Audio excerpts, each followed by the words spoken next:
Hello, it's Psychocore. Mental slavery, the silent epidemic.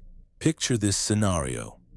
You wake up tomorrow morning and discover that something precious has been taken from you during the night. Not your possessions, not your memories, not your physical body, but something far more essential. The control over your own mind. Can you sense it? That sharp pain in your chest, that dizzy sensation cascading down your spine, that terrible realization that you're no longer the master of your thoughts but merely a bewildered visitor in your own consciousness. Perhaps you believe I'm being overly dramatic, but examine this closely. When did you last have a genuine thought that wasn't fed to you through a digital display? When did you last find the strength to sit alone with your inner voice without escaping into the sanctuary of meaningless content? Look at this disturbing reality objectively. Your consciousness has transformed into a carnival of cheap thrills, a circus of empty visuals, a wasteland of borrowed ideas that you digest while believing you're staying informed. Doesn't it feel unsettling that each morning you awaken with your mind already polluted before your feet even touch the ground? Let me share something you'd rather not acknowledge. Your restlessness, your persistent exhaustion, that sensation that nothing ever satisfies you. These aren't random occurrences. They're indicators of a society that has converted your brain into a resource to be exploited. You've been conditioned to mistake velocity for wisdom, commotion for significance, hoarding for understanding. But it's all an elaborate charade, a massive performance designed to keep you compliant, submissive, and perpetually amused. If you still doubt my words, answer this honestly. Why does quiet terrify you? Why does taking things slowly make you anxious? Why do you feel compelled to glance at your device every few moments as though emptiness were a threat that must be eliminated? Because your mind has been tamed by a structure that benefits from your lack of focus and flourishes on your unawareness. What you're experiencing right now, this chill that could be either fear or recognition, represents the first fracture in the barrier. The start of something that few possess the bravery to confront, the suspicion that you've been surrendering your mental clarity for years without offering any resistance. Can you perceive it? The cost of this harmful comfort is your liberty. And nobody will return it to you unless you demand it back.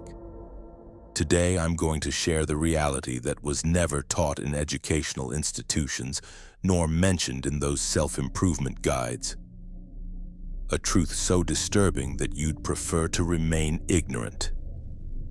We exist in an era when human consciousness is being deliberately destroyed, not through violence or chains, but through diversions, through stimuli engineered to overwhelm you until your capacity for critical analysis is reduced to a fragile framework. But before we proceed, ask yourself sincerely, why does distraction appeal to you so powerfully? Why does each day of your existence feel like an escape with no clear direction? Why does the prospect of confronting your own thoughts seem unbearable? If you have the courage to look directly at this, you'll uncover the source of this widespread breakdown. We're not experiencing an information crisis. We're facing an outbreak of shallowness. Mental clarity is the sole remedy, but it's also the most difficult to achieve because it requires something almost nobody is prepared to do. Halt everything. Quiet the chaos. Look in the mirror and question yourself with harsh honesty. What portion of me remains alive beneath all this digital debris? Let me caution you. What you're about to uncover won't be pleasant. After absorbing these words, you might never view your reality the same way again. Something within you might fight back with all its power because this message isn't meant to comfort you, but to awaken you.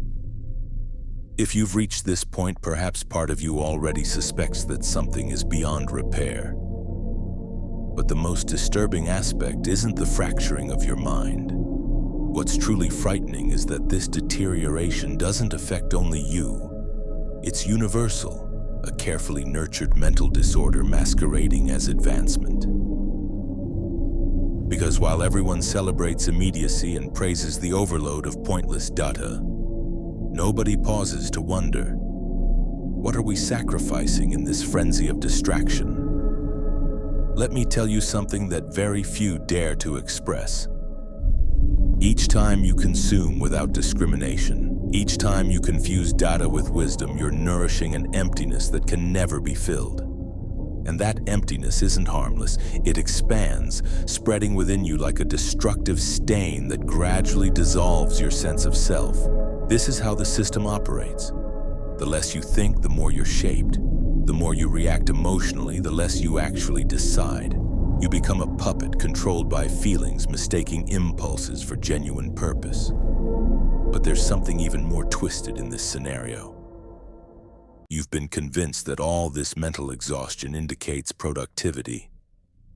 Anxiety has been normalized as though it were the unavoidable price of modern life. Persistent fatigue is presented as a badge proving your dedication. Nobody explains that living with a mind constantly on fire isn't evidence of engagement but of enslavement. Doesn't it strike you as suspicious that profound thinking has been exiled from public discourse? Previously, reflection was considered prestigious. Now it's almost stigmatized. We're surrounded by individuals who take pride in questioning nothing, who declare themselves genuine while repeating identical slogans endlessly. Authenticity has become a mask for intellectual laziness because it's much simpler to echo others than to investigate independently. Much more comfortable to react than to reason carefully. And meanwhile, intelligence withers, suffocated beneath mountains of temporary content. Want me to share another uncomfortable truth? The culture of distraction doesn't just damage your ability to think, it also steals something even more delicate, your capacity to feel profoundly. When everything occurs at lightning speed, when every stimulus competes for your attention like a desperate vendor, sensitivity becomes a luxury nobody permits themselves. When did you last experience something without the urge to broadcast it?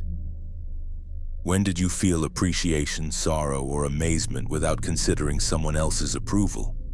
Excessive stimulation doesn't just cancel clarity, it also corrupts genuine emotion. And here's the most perverse part. While you believe this oversaturation is an unavoidable consequence of the digital era, there are those who profit from your decline. Entire industries thrive on your mental fatigue. Every second you spend consuming distractions, someone is monetizing your fractured attention. You are the product, even though you think you're the customer, and the commodity you provide isn't your money, it's your consciousness. It's not merely about social media or entertainment platforms.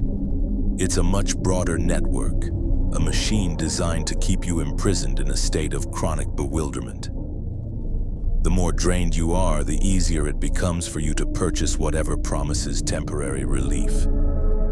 That endless series, that mediocre tutorial, that application promising discipline. It's all part of a closed loop where mental exhaustion is recycled and resold as essential. Do you see it now? This isn't a historical accident, it's a massive experiment, and you are the test subject. Because while you're busy extinguishing emotional fires, your ability to question the system that creates them gradually disappears. The trap is so flawless that you don't even suspect its existence.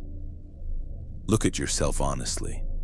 Do you truly believe you're free when your mind depends on constant doses of cheap dopamine? Can you call it independence when every moment of silence becomes threatening? They've transformed distraction into a shelter, mediocrity into a virtue, and speed into a belief system.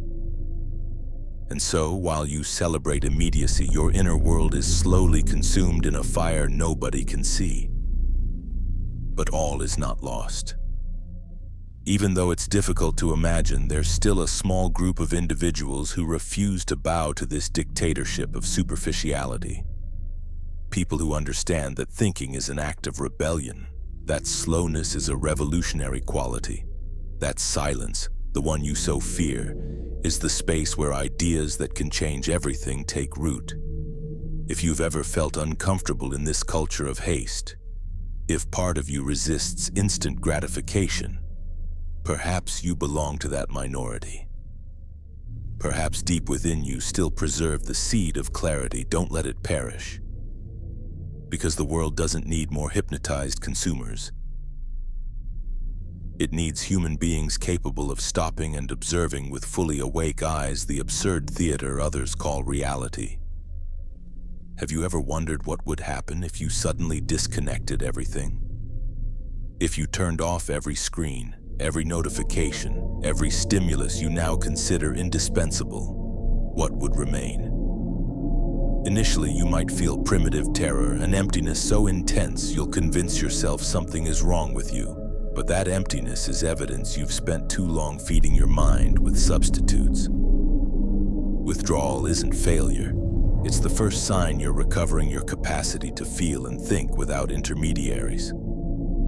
Don't deceive yourself. Returning to clarity won't be comfortable. It will mean facing every corner of your mind you've been avoiding with distractions. But it will also give you something no screen can offer. The feeling that for the first time in ages you own your consciousness again.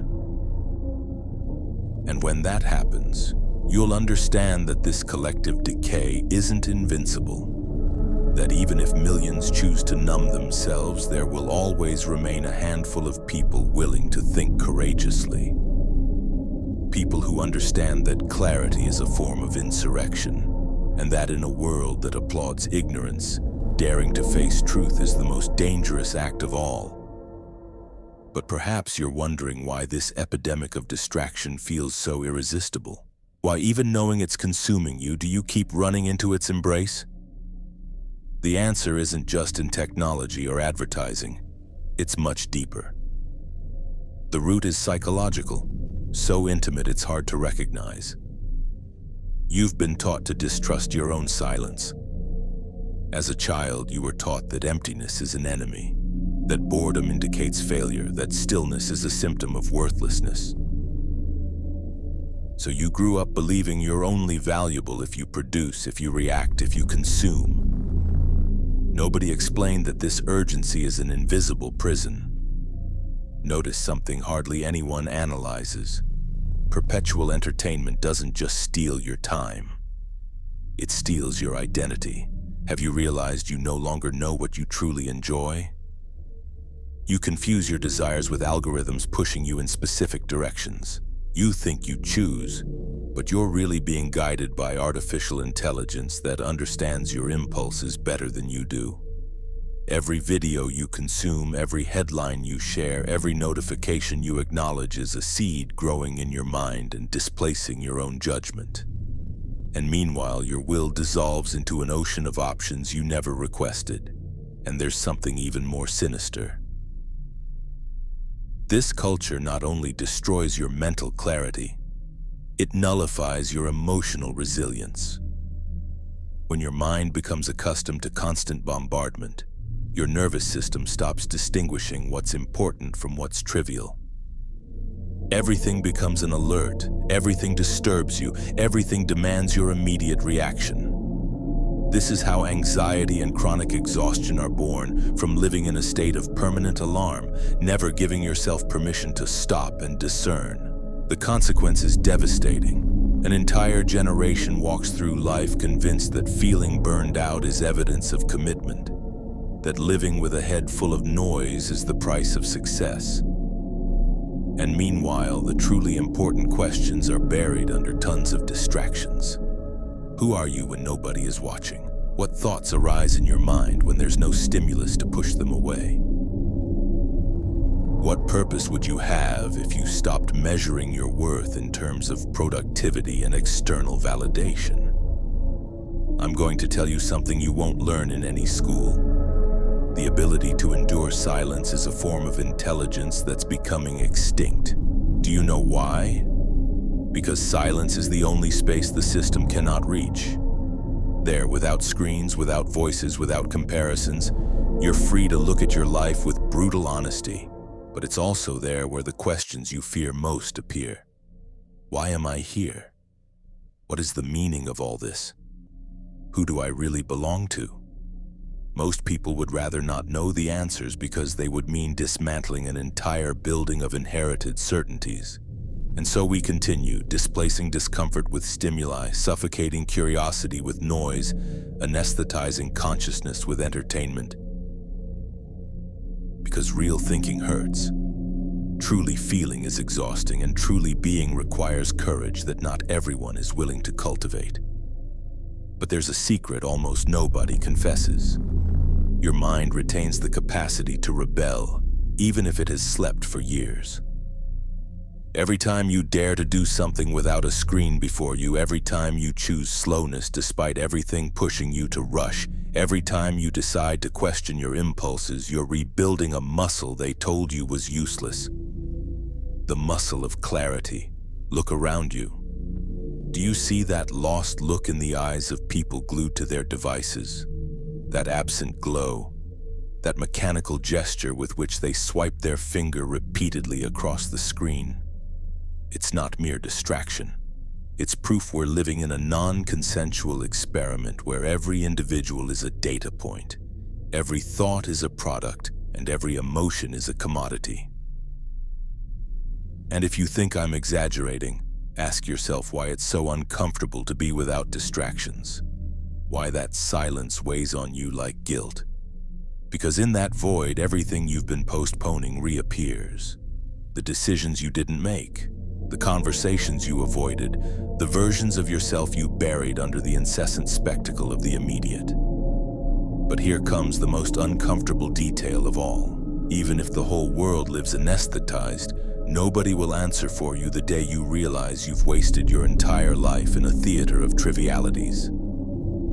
No algorithm will bear your regret. No social network will give back the years you spent feeding mediocrity. And then you'll discover that the only way to preserve your dignity is to dare to look where nobody else wants to look. The deep well of your own consciousness. And perhaps you think this sounds too dramatic, but tell me, isn't it tragic that most human beings would rather live anesthetized than awake? Isn't it a tragedy that clarity has become an almost exotic privilege? We're not talking about something trivial. We're talking about the only tool that will allow you to navigate this time of mental decline without completely losing yourself. And if you still have a trace of will, if you still have a remnant of inner pride, listen carefully. This world doesn't need more docile consumers. It doesn't need more slaves to easy stimulus. It needs human beings who dare to rebuild the mind. People capable of valuing silence as a sacred space. Individuals willing to withstand the vertigo of freedom without fleeing. Because if it isn't you, if it isn't us, who will be left to remind this age that intelligence doesn't die as long as someone dares to think? And perhaps you wonder, what's the point of resisting if everything around you seems designed to push you back into lethargy? The answer is brutally simple, because surrender isn't harmless. Because every time you decide not to question, you're giving up something you'll never get back. Let me tell you something few dare to admit.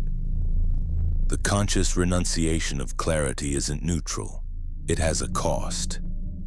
And that cost is your ability to experience life fully.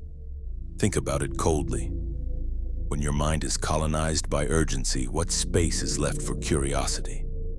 When every moment is programmed to distract you, what space survives for contemplation? Perhaps you don't notice it, but that perpetual hurry is stealing something that used to be considered sacred. The chance to discover yourself without the interference of someone else's narrative. Have you realized that every time an uncomfortable thought arises, your immediate reflex is to seek refuge in distraction? It doesn't matter if it's a silly video, a trivial conversation, or an endless stream of empty headlines. The essential thing is not to be left alone with that discomfort, because in that uncomfortable silence live the questions you fear most. Am I living according to my values or to others' expectations? What is the meaning of what I do every day? Why have I allowed my mind to become a container of emotional garbage? And here appears another nuance nobody wants to discuss. Chronic distraction not only impoverishes your thinking, it also incapacitates you for deep commitment. Because everything that's truly worthwhile in this life, genuine friendship, love that grows slowly, true learning, requires time and sustained attention. But if your mind has gotten used to jumping from stimulus to stimulus, how are you going to sustain anything that doesn't provide instant gratification? The irony is that the deeper you dive into this fast and superficial consumption, the more that sense of emptiness grows. A void you try to fill with more stimuli, more urgency, more distraction. And though on the surface it may seem you're surrounded by endless options, in reality your experience is getting poorer every day because everything happens on the surface, without roots, without depth, without memory. Perhaps you don't want to hear it, but this is the real price of your unconditional surrender to the culture of the fleeting. The progressive inability to sustain wonder. Do you remember when you were a child and you could be fascinated for hours by an idea, an object, a landscape? When was the last time you felt that pure curiosity? That faculty didn't disappear by accident. It was eroded by years of constant stimulus, by the mechanical repetition of content designed to keep your attention captive but sterile. And now comes the most uncomfortable question of all. Who benefits from you living like this? Who is interested in your being unable to commit to anything that can't be resolved in a handful of seconds? It's not hard to see if you dare to look with perspective. A mind that can't stand silence, that doesn't cultivate doubt, that doesn't know how to stop, is an easy mind to domesticate. There's no need to censor it with violence because it censors itself with its own rush. So while you believe you move freely, that you consume because you want to, that you decide because you can, you're really walking down a hallway others built for you. A hallway full of doors that all open with the same promise to relieve your discomfort. But behind each door, you only find more sophisticated versions of the same emptiness. And if you've made it this far without running away, if something inside you beats with the sense that you deserve more than this superficial existence, then listen closely. You're still in time to recover what you lost, but you'll have to pay a price most aren't willing to pay. The radical discomfort of feeling again, of thinking again, of looking at yourself without anesthesia. Because even if nobody has told you, clarity isn't a gift. It's conquered. It's not a state that happens by accident, but a discipline that is trained. It takes courage. It takes patience.